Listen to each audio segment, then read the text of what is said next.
Making tax digital and VAT. What's happening? What do you need to know?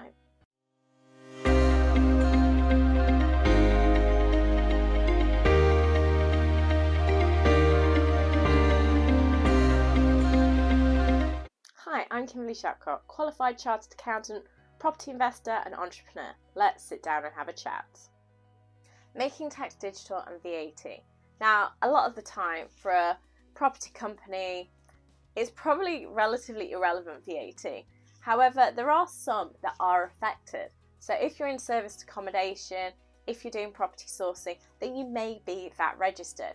Now, if you're VAT registered and over the VAT registration limit, what I'm going to be talking about today, you kind of should already be doing. But anyone who's voluntarily registered for VAT under the VAT registration limit of 85,000, you don't have to be doing anything to do with making tax digital at the moment. Well, that's going to change from the 6th of April 2022. And after that date, you are going to have to be falling into line with making tax digital. So what does that mean? That means that you are going to have to be maintaining your records digitally, which hopefully you may already be doing on some sort of software or on Excel. Now, making tax digital is all about keeping it digital and submitting it digitally to HM Revenue and Customs. So if you are using software, that's great. The main hiccup you're going to have to go through to start with is getting registered for making tax digital for VAT, which is a few steps, which hopefully is straightforward, although I'm not going to say that for every single one, as sometimes it gets a little bit tricky, but should be a relatively straightforward process to get you registered. When you're registered, you can connect up your software to HMRC, and then you'll be able to submit that via the software straight to HMRC, thus complying with the Making Tax Digital regulations.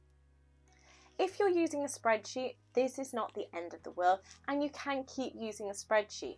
The only implication is that you're going to have to be using bridging software. And in using bridging software, that means you may or may not need to use an accountant. You can buy bridging software yourself, or you may use an accountant who has bridging software for their business to help do other clients' bridging. That might be the cheapest option depending on the bridging software out there. Now you may ask, when does it actually apply to me? And the key thing here is it applies to the first period that starts on or after the 6th of April. So if your period end for that quarter isn't till the 30th of April, then your first period for making tax digital will start on the 1st of May. So there is a couple of months leeway here when you will be able to get registered. Now, getting registered is as simple, hopefully, as going to HMRC and going through the registration process on your HMRC login pages. Just follow the different steps and it will ask you certain information, email address to get you through that process. When you've got that in place, connecting your software should be relatively straightforward. If you use an accountant, then it's just a matter of getting your accountant authorised under Making Tax Digital, and they will work with you on this to get you all registered as well as get them authorised to be able to do this. Another question I have been asked regularly is, do I have to keep all records digitally? Well, potentially not, because if you're anything like my property businesses, we still get some paper receipts, and that's not a problem.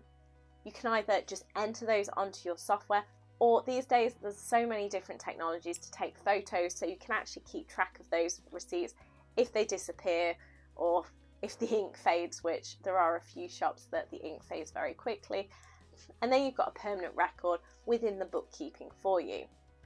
So you will still potentially have some paper ones, but you need to have it all recorded digitally on your software, on a spreadsheet or something like that. Do check out the videos on Excel, on the different software like QuickBooks and Xero to help make the choice of which software is going to work best for you and your business. The key thing here is finding the one that works for you, and hopefully that will make the process of fulfilling the VAT regulations a lot simpler, and under Making Tax Digital, hopefully there is not too much of a big impact for you for the VAT point of view. It has tracked through for many of our clients very nicely, and it's very similar to what you're already doing with submitting your VAT returns rather than going onto HMRC's site, you now just do it through your software. So hopefully it just saves a step rather than adds anything additional in when you've got it all set up. If you're using software, it will somewhere say on it MTD enabled, and that means that everything is set up. If it doesn't do that and you're still submitting through HMRC's website, then this is not fulfilling the Making Tax Digital regulation. So just make sure that you are ticking the right boxes and ask for support or help if you do need any from your accountant to help make sure that you are complying with the changes in the regulations. A final thought before I conclude our short video today is that there is a secondary point which is also known as digital links. So if you are using a spreadsheet and you are using software and you are using different things, to comply with the VAT regulations, you'll need to link your spreadsheets and link your software digitally. So you can't keep rekeying data in lots of different locations.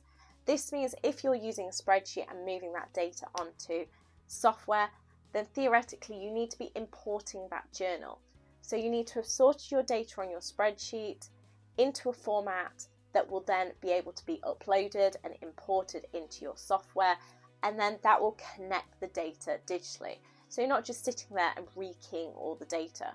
This is one of the key changes that has been happening over the last couple of years for all VAT registered businesses who were already in the Making Tax Digital regime, and this is just bringing everybody else who isn't already in the Making Tax Digital for VAT regime to bring them all into play. So it is the same for all VAT registered businesses.